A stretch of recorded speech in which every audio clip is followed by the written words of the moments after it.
बात करें देश के सबसे बड़े त्योहार की यानी कि चुनाव की। इस वक्त देश में सबसे बड़ा त्योहार चुनाव चल रहा है और चुनाव के लिए इस वक्त हम लोग मौजूद हैं दिल्ली में। अगर हम बात करें कि दिल्ली में किस क्षेत्र में, तो हम आपको बता दूं कि इस वक्त हम नॉर्थ ईस्ट दिल्ली में मौजूद है, जहां से अगर हम सांसद की बात करें तो पिछले 10 सालों से यहाँ पर हम जिस तरीके से देख सकते हैं बीजेपी की सरकार की जीत हो रही है और बीजेपी की सरकार में यहाँ पर मनोज तिवारी जो है वो उम्मीदवार है। और इस वक्त हमारा सबसे बड़ा सवाल यही है कि इस क्षेत्र में कितना विकास हो रहा है, किस तरीके से अलग अलग पार्टियां काम करा रही है। नमस्कार जी। देखो जी, जब वोट आती है तभी होता है, थोड़ा बहुत काम होता है, वैसे होता ही नहीं है।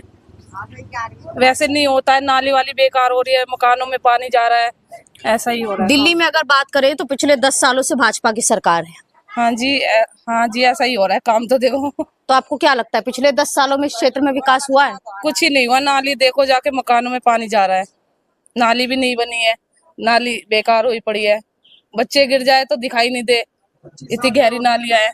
तो फिर आपको क्या लगता है इस बार मनोज तिवारी को टक्कर देने के लिए जो मौजूद हैं वो कन्हैया कुमार जी हैं, तो आपको क्या लगता है कि टक्कर दे पाएंगे? जी देखो, जो काम अच्छा करेगा वही जीतेगा। अच्छा, जिस तरीके से बता रही कि यहाँ पे विकास जो है पिछले 10 सालों में नहीं हुआ, इस पर आपका क्या विचार है? देखो जी, विचार और काम जो अब हमारे पास 17 सालों के बाद ये जो काम स्टार्ट हुआ है, जो काम चल रहा है, ये हमारे विधायक जी के थ्रू, और इसमें हमारी अरविंद शर्मा जो हमारे यहाँ के मीडिया प्रभारी भी हैं, समाज सेवक भी हैं, उन्होंने काफ़ी कोशिश करी है। हमारे मोहल्ले वालों ने, क्षेत्रवासियों ने, हमने सबने लड़ा है, मतलब हम सब एकजुट होकर लड़े हैं। उनके पास गए, उनके पास अपनी बातें रखी हमने कि हमारे क्षेत्र में विकास क्यों नहीं हो रहा है, काम क्यों नहीं हो रहा है। जब जा करके हार करके ये आप देख रहे हैं कि काम चल रहा है, ये रोड बन चुकी है और भी गलियां बन रही हैं, काम चल रहा है। हमारे जो ठेकेदार हैं ठीक है, अच्छे हैं, बहुत अच्छे से काम चल रहे हैं, पूरे रोजे में काम चलवाया उन्होंने। तो आपको क्या लगता है कि जो आप जिस काम की बात कर रहे हैं कि ये काम हो रहा है, ये काम चुनाव से ठीक पहले ही शुरू हुआ है या पहले से चल रहा है? ये अभी चुनाव से समथिंग मेरे अंदाज में 3 महीने या 4 महीने। और इसके पहले कुछ भी नहीं। 17 सालों के बाद ये रोडों का और नालियों का काम स्टार्ट हुआ है। तो आपको क्या लगता है कि आप जिस हिसाब से बता रहे हैं कि आपके क्षेत्र में विकास नहीं है, तो इस क्षेत्र से क्या जीत पाएंगे मनोज तिवारी? देखो, जिस हिसाब से लहर चल रही है और लोगों का समर्थन भी है, ऐसी बात नहीं है।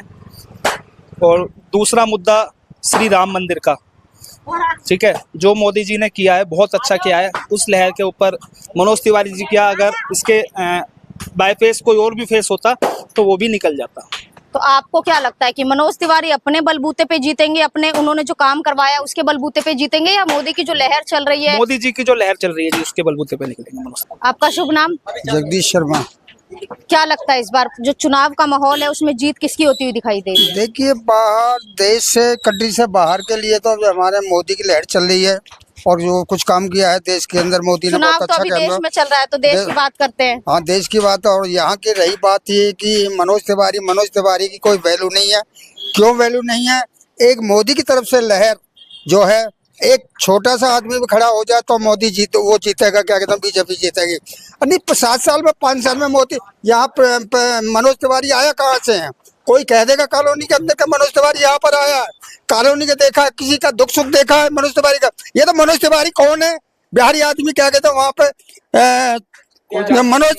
मोदी की तरफ से लहर आ रही है। पहले लहर में जीता, अब भी लहर में जीतेगा, मनोज तिवारी जीतेगा, हर हालत में जीतेगा, लेकिन मोदी की तरफ से, मोदी की लहर से जीतेगा वो। अभी मैं बताऊं आपको, मोदी के इसके मनोज तिवारी के यहाँ पर ऑफिस में मैंने धक्के खाए। मैं 3 बार हार्ट अटैक पेशेंट हूँ। एक लेटर बनवाने के लिए मनोज तिवारी के कोई दर्शन नहीं होते। वहां जाते हैं, कोई दवाई नहीं मिलती है, जहां भी जाते हो वहां दवाई नहीं मिलती है। ये बीजेपी का, क्या कहते हो, ये आपको आम आदमी पार्टी का राज है। 10 रुपए की 100 गोली मिल गई, बाकी 200, 250, 500 की गोली लीजिए मार्केट से। क्या जी, फ्री दवाइयां दे रहे हैं। तो बेटा, ये तो एक मोदी के लहर की वजह से ये मनोज तिवारी हारा है। ना पहले जीता ना अब जीता, ये तो मनोज, उसके वजह से मोदी के लहर से जीत रहा है और आएगा मनोज तिवारी। काम के हिस्से से देखे तो मनोज तिवारी की कोई वैल्यू नहीं है, ना वो आ सकता है। एक मोदी की लहर है जो कि आ रहा है। क्या नाम है आपका? मेरा नाम पिंकी शर्मा है सर। पिंकी शर्मा। आप ये बताइए, आपको क्या लगता है कि इस क्षेत्र में जो आप विकास देख रही हैं, जिस तरीके से हमने गलियां देखी अभी बन रही हैं, बात की तो इन्होंने कहा कि 17 सालों से यहाँ पे कुछ काम हुआ नहीं है। अब जब चुनाव आए हैं तो पिछले 3 महीने से यहाँ पर गलियां जो बनना है वो शुरू हुई हैं गलियां। जी जी। तो आपको क्या लगता है कि विकास के नाम पर क्या भाजपा यहाँ से जीत पाएगी? विकास के नाम पर तो जीत नहीं पाएगी। गुंडागर्दी कर लो तो उसके बिहाफ पे जीत जाएगी। बीजेपी अगर राम मंदिर के नाम पे अगर धांधलेबाजी रखती है तो केवल उस नाम पे जीत सकती है, या वो इस नरेंद्र मोदी जी के नाम को लेकर ही जीत सकती है। इसके अलावा तो मनोज तिवारी जी ने कोई काम किया नहीं है अच्छा। मुझे नहीं लगता है कि यहाँ से बीजेपी को कोई भी वोट मिलना चाहिए। तो आपको क्या लगता है कौन सी पार्टी जीत सकती है? यहाँ से एएपी ही जीतनी चाहिए। उन्होंने बहुत काम किया है लोगों के लिए। जो फ्री में जो इलाज हुए हैं, मैं बहुत लोगों के नाम दे सकती हूँ जिन्होंने इलाज कराए हैं अपने और उनके फ्री में इलाज हुए। मैं इस चीज को नहीं कहती हूँ कि फ्री से लोगों को नाकारा निकम्मा बनाया जाता है, लेकिन कुछ हद ऐसी होती है जहां पर हम गरीब लोगों की कैपेबिलिटी खत्म हो जाती है, अमाउंट नहीं होता है हमारी जेब में। अगर गवर्नमेंट हमारा उस फंड से इलाज करा रही है तो हम उसको वोट करेंगे ना। हम उसको क्यों वोट करें जो 10 लाख का सिक्का हमें दिखा रहा है लेकिन 10 लाख में से 10 रुपए भी नहीं दे रहा। हम मनोज तिवारी के अगर उस पे ऑफिस पे जाते हैं, वो हमें केवल टाइम देके गायब हो जाता है, वो हमें शक्ल नहीं दिखाता। कभी उसने आके करावल नगर के क्षेत्र में ये भी देखा है कि वहां की जनता कैसे किस बहुत गंदे उसमें रह रही है हाल में। केवल उसको ये है कि भाई मैं जीत जाऊं नरेंद्र मोदी के नाम पे। आई डोंट थिंक सो कि वो जीत पाएगा। कन्हैया कुमार जी और मनोज तिवारी जी की बराबर की टक्कर रहेगी और जहां तक है कन्हैया कुमार जी जीतेंगे। अच्छा, आप जिस तरीके से बात करते हैं मुफ्त की, जी। भाजपा का साफ साफ कहना है कि अरविंद केजरीवाल केवल और केवल मुफ्त की रेवड़ियां बांट रहे हैं। नहीं, मैं इस चीज पे नहीं कहूंगी, मैं इसका सपोर्ट नहीं करूंगी।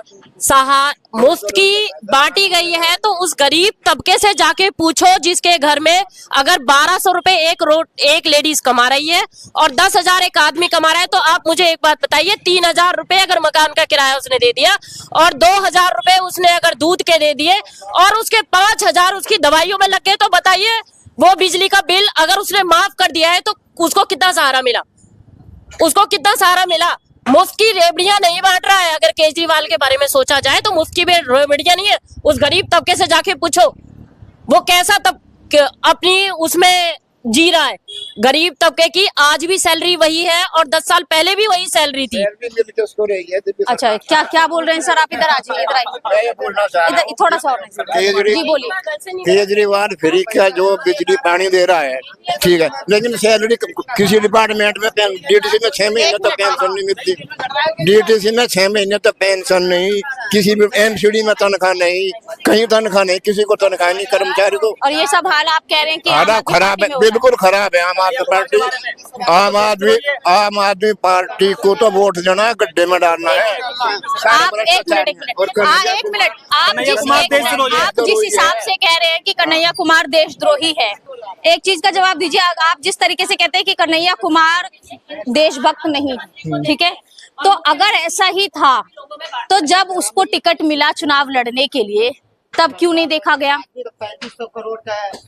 नहीं, इस बात टिकट देने वाले हम थोड़े ही हैं। इस चीज का कोई जवाब है आपके पास? सुनो, टिकट के लिए हम नहीं है। टिकट देने वाला भी वो राहुल गांधी है। राहुल गांधी फौरन में जाए तो देश के लोकतंत्र की बुराई करे, वो भी तो ऐसा ही है। वो कन्हैया कुमार से कम है। और जैसे खुद है ऐसे कोई टिकट देगा वो। चुनाव आयोग ने टिकट दिया, चुनाव आयोग ने कैसे दे दिया उसको टिकट? चुनाव अगर वो देशद्रोही है, ठीक है, अगर वो देशद्रोही है, हम मान लेते हैं वो देशद्रोही उसका है, ये बयान, ये चीज तो सरकार देखेगी। उसका ये बयान देशद्रोही है।